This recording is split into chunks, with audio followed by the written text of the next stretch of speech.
The old priest's memories. The evening is quiet. I sit by the window, watching the stars twinkle in the dark sky. My hands hold a cup of warm tea, and the gentle steam rises into the air. The room is silent, but my mind is full of memories. I am an old man now, but the stories of my past feel as fresh as yesterday. When I was young, I became a priest. My life was simple, but I carried a dream in my heart. I wanted to help people, to bring light into their darkest days. I spent my mornings in prayer and my afternoons helping the villagers. They came to the church with their troubles, and I listened. One cold winter day, a man appeared at the church door. He was shivering, his clothes torn and dirty. His face was pale and his eyes looked so sad. I walked to him and said, "Come inside. You need warmth and food." He didn't speak, but nodded slowly. I gave him a blanket and a bowl of hot soup. He ate in silence. I didn't ask questions, but I stayed near him. After a long time he spoke. His voice was low and shaky. He told me his name was Liam. Liam had lost everything. He lost his job, his home, and even his family. He said he didn't know how to live anymore. His words broke my heart. I didn't know how to fix his life, but I knew I could give him kindness. That night, Liam slept in the church. I stayed awake thinking about him. I prayed for him and asked God to guide me. I felt a deep desire to help him, not just for one day, but for as long as he needed. Liam's story stayed with me. It was the first time I truly understood what it meant to serve others. It was only the beginning. Over the years, many people like Liam came into my life. Each one brought their pain, and each one left with a little more hope. The days after Liam arrived were challenging but full of purpose. He stayed in the small room behind the church, a place we used to store old books and candles. I cleaned it and gave him a bed, a warm blanket, and some clothes that villagers had donated.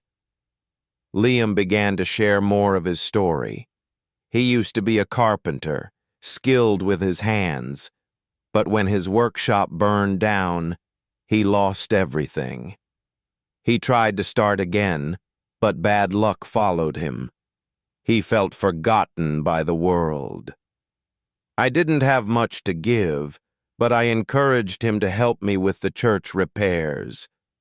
The roof needed fixing, the wooden benches were broken, and the garden was overgrown. Liam hesitated at first, but soon he found joy in the work. Every morning we worked side by side. He hammered nails, fixed doors, and planted flowers. His hands, once rough from hardship, created beauty again. The villagers noticed the changes and started visiting the church more often.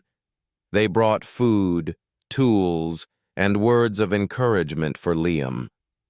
One evening, as the sun set behind the hills, Liam sat beside me. "You saved my life," he said, his voice steady but emotional. I smiled and told him, "You saved your own life, Liam. I only reminded you of your strength." He nodded, but I could see tears in his eyes. The church became a home for Liam. He no longer looked like the man who first came to me. His shoulders were straighter, and his eyes had a spark of hope. The villagers began to trust him, and some even asked him to build furniture for their homes. One day, Liam came to me with an idea. "Let's build a workshop near the church," he said. "I can make things to sell and help others like me." His excitement was contagious. I agreed, and together we started planning. It was the beginning of something wonderful. The new workshop was built with the help of the villagers. Everyone contributed in some way. Some brought wood, others offered tools, and a few gave their time and energy to help us build it. It was a simple structure, but it was strong and full of promise. Liam worked tirelessly. His hands were steady as he carved, hammered, and painted. Soon the workshop was filled with tables, chairs, and small wooden toys. People from nearby villages came to see his work and place orders. Liam's skill brought life back to his eyes, and his laughter became a regular sound around the church. One day, a young boy named Alex came to the workshop.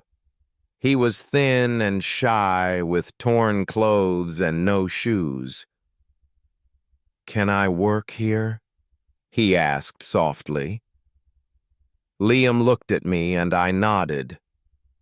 "Of course," Liam said with a smile. "Let me show you how to hold the tools." Alex quickly became Liam's apprentice. Liam was patient, teaching him the basics of woodworking.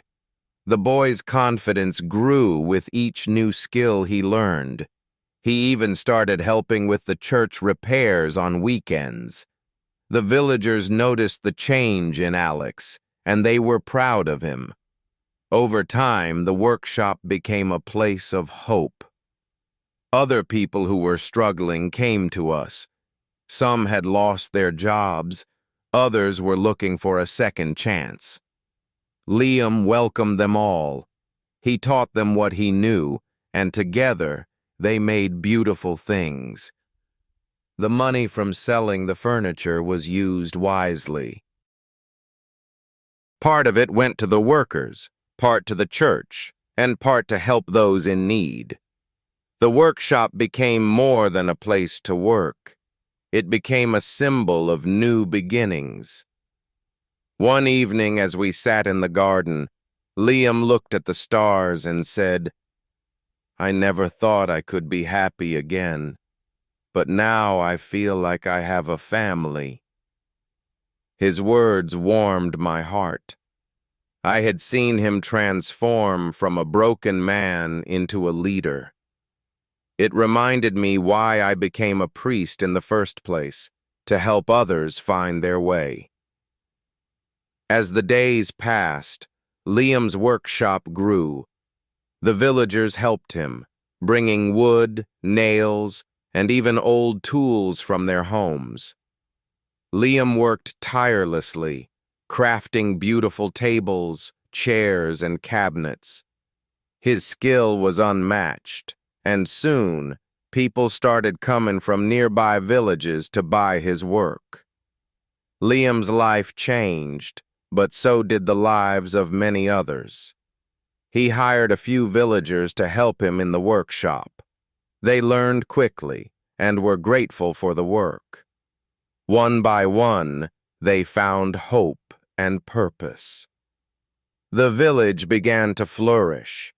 I watched all of this unfold, and my heart filled with pride.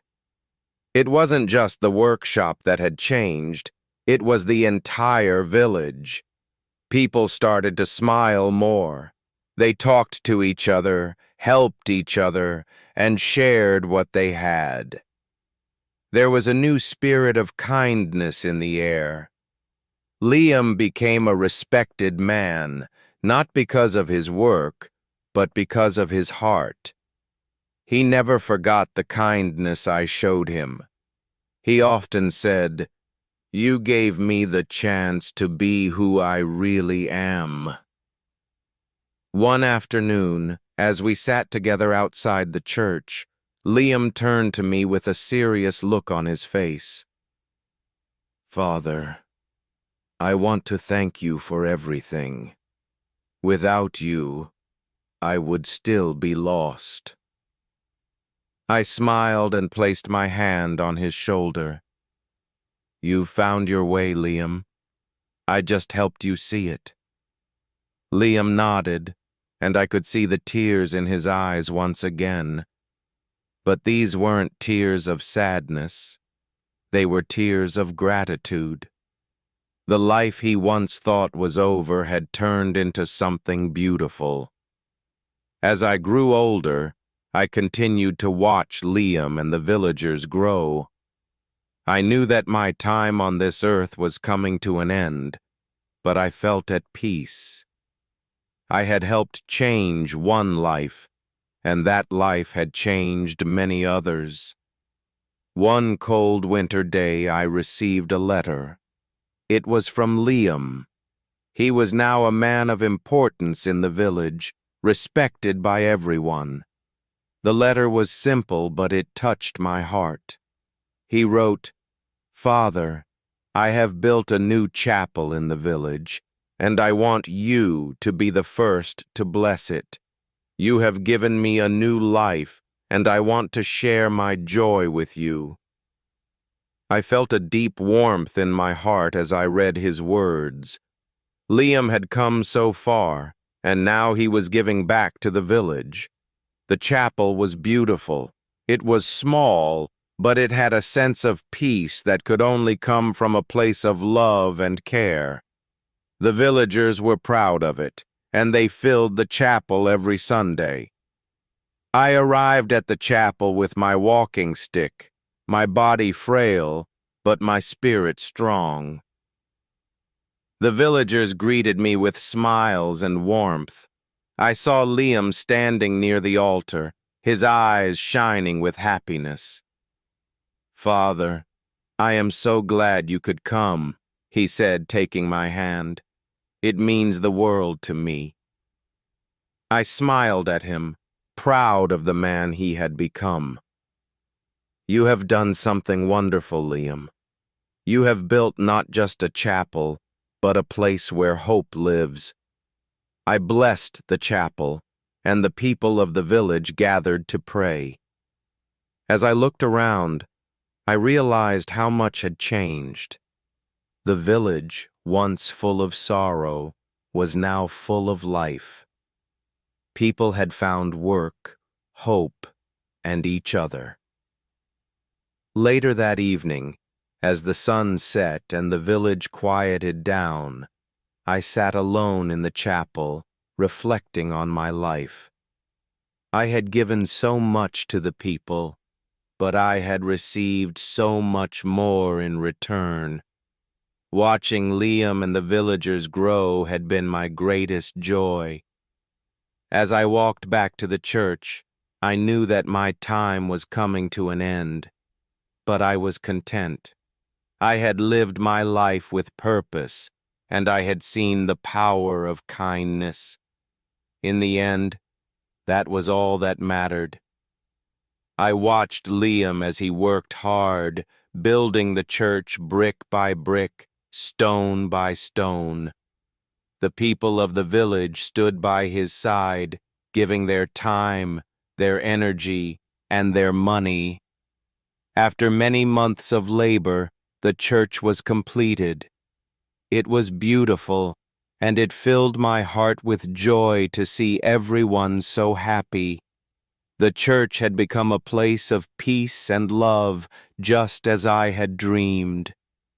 Years passed, and the village blossomed. The people grew kinder and more helpful, and the church played a big part in making them better. Liam became a strong and capable leader.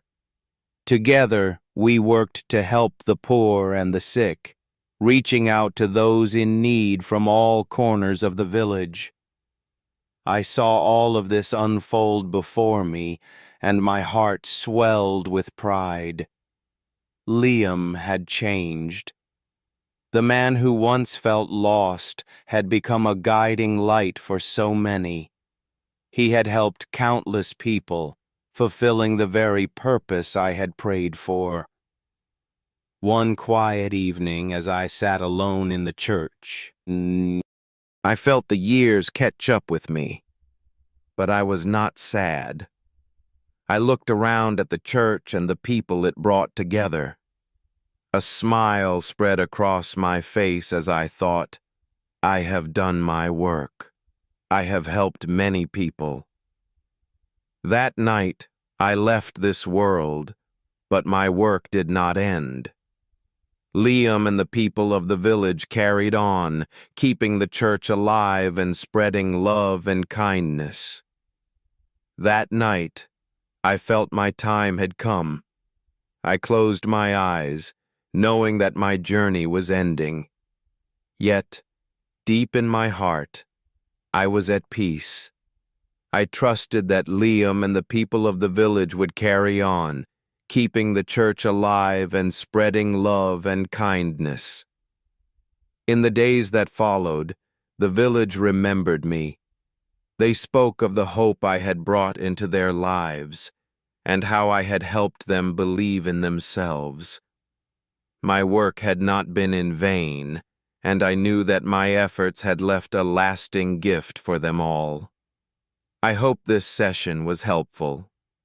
Please like and subscribe to our channel for more such interesting stories. Take care, everyone.